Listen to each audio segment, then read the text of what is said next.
Reúnanse, niños, porque esta noche voy a compartir con ustedes la experiencia más aterradora de mi vida. Sucedió muchos años atrás cuando yo era solo un niño, y hasta el día de hoy no estoy muy seguro si fue algo paranormal o solo algo psicológico. Mi familia se mudó a Florida a mediados de los 80 y se instaló en una casa grande tipo rancho en un suburbio de Panama City. Yo acababa de cumplir 7 años y me estaba aclimatando a mi nuevo entorno después de haber vivido toda una vida en el norte de Wisconsin. La casa era una paleta de marrones cálidos y estilos de finales de los 70. Estaba rodeada de un hermoso jardín con numerosos árboles y arbustos, y al atardecer, la luz del sol que se filtraba a través de la vegetación hacía que la casa pareciera viva, terrenal y acogedora. No parecía en absoluto ser el lugar adecuado para que algo extraño sucediera, pero así fue. Ya aún recuerdo esa primera vez que lo vi a él. Estaba sentado al estilo indio en el suelo de mi habitación jugando con mis figuras de acción después del colegio. He-Man lideraba otro asalto contra los malvados Transformers, mientras mis G.I. Joe yacían escondidos encima de mi cama esperando actuar como calvarios y las máquinas conseguían afianzarse en Eternia. Mientras tomaba mi at-at para aplastar a los amos del universo, sentí una repentina punzada de terror como si algo me estuviera observando desde la puerta. Entonces todo me pareció ir más despacio, apenas podía moverme, y cuando me volví hacia la puerta, vi una cosa imposible. Parecía el dibujo de un niño. Era completamente bidimensional. Era como una hoja de papel recortada para asemejarse a la figura mal dibujada de un hombre de perfil, con un sombrero estilo derby y una maleta en una mano. Se erguía enorme y blanco en el umbral de la puerta y me miraba fijamente con su único ojo vacío. Ni siquiera era un ojo, sino solo un agujero hecho en el papel. Podía ver a través de él hasta la pared de detrás. Por un momento nos quedamos así mirándonos el uno al otro, y luego se movió como un personaje de dibujos animados.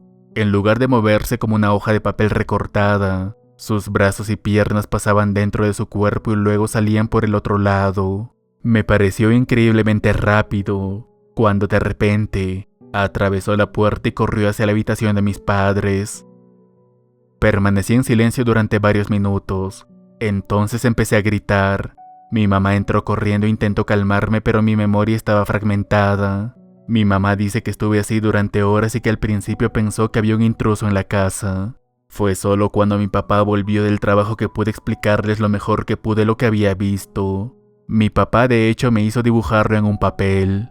Él me dijo que era raro que le dibujara un sombrero estilo derby porque nunca había visto uno, pero también que no me preocupara por ello, que tal vez solo había sido un fantasma, y los fantasmas no pueden hacernos daño.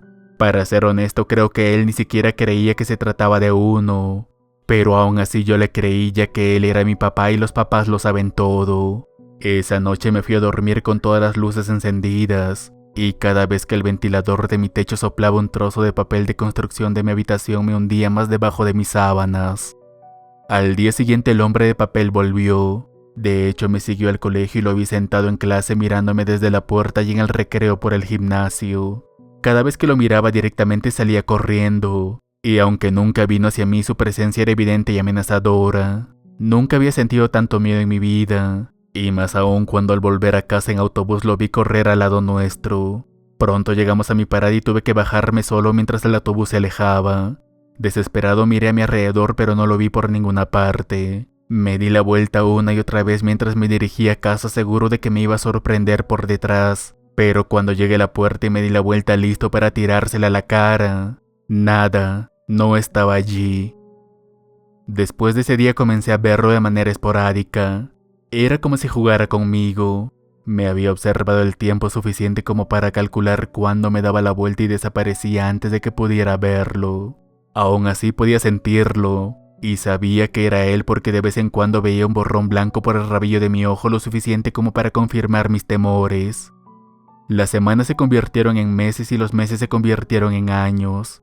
Nos mudamos varias veces, una vez más a Florida y finalmente a Texas, pero sin importar a dónde nos fuéramos, aquel hombre de papel no dejaba de seguirme.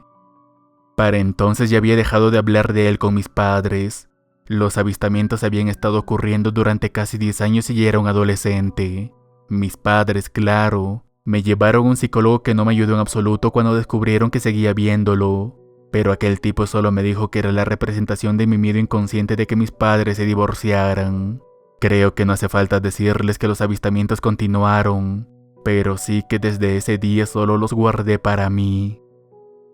Un día en que nos preparábamos para una venta de garaje, mi madre me trajo varias cajas grandes y me pidió que revisara mis cosas viejas y seleccionara de qué quería deshacerme. Mientras revisaba mis viejas y maltrechas cajas de cartón, la nostalgia me consumió. Había olvidado muchos de mis viejos juguetes. Allí estaba mi viejo castillo Fisher Price, mi viejo muñeco de la rana Gustavo y hasta el collar de mi primer perro. Mientras rebuscaba en mis recuerdos, en el fondo de la caja encontré una pila de mis viejos libros de lectura de primaria, de los cuales recordé uno en particular en cuanto lo vi. Yo veo, tú viste. Era un libro grueso de tapa blanda y lleno de cuentos y poemas para ayudar a los niños a aprender a leer. Me senté en el suelo y empecé a hojear algunas de sus páginas. En la página 2 estaba la gallinita roja, y en la página 18 el pintor y el dragón. Hacía mucho que me había olvidado de esos cuentos, así que con gran alegría continué leyendo cada historia. Fue entonces cuando, a medida que avanzaba en mi lectura, que mis cálidos sentimientos de nostalgia se comenzaron a desvanecer y el temor familiar empezó a manifestarse. Página 38. De puntillas. Página 40. La bicicleta de Mike. Página 42. El sombrero de oso pardo. Me senté en el suelo y me quedé mirando fijamente la página 45. Todavía hoy no puedo describir las emociones que me invadieron en ese momento. Realmente no sé si tan siquiera existen tales palabras en algún idioma. Horror, asombro, incredulidad ante lo imposible. Intenté darle sentido a las cosas como pude, pero sencillamente no había forma de encontrarle sentido a lo que estaba viendo en la página 45. Era imposible. Era el hombre de papel. El fantasma que me había acechado durante casi una década, ahora me miraba fijamente desde esa página.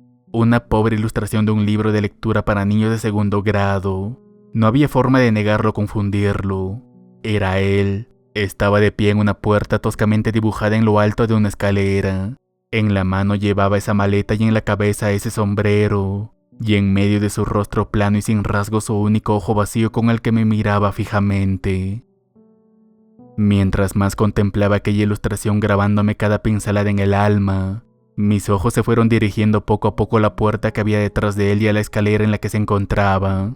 Me di cuenta de que debajo del dibujo del hombre de papel habían palabras, unas pocas líneas de texto escalonadas que fluían diagonalmente por la página en paralelo a las líneas de la escalera, por lo que debió ser la primera vez desde que tenía 7 años que volvía a leer esas palabras. Ayer en la escalera vi al hombre que no estaba allí. Hoy no ha vuelto a estar, pero cómo me gustaría que se fuera una vez más.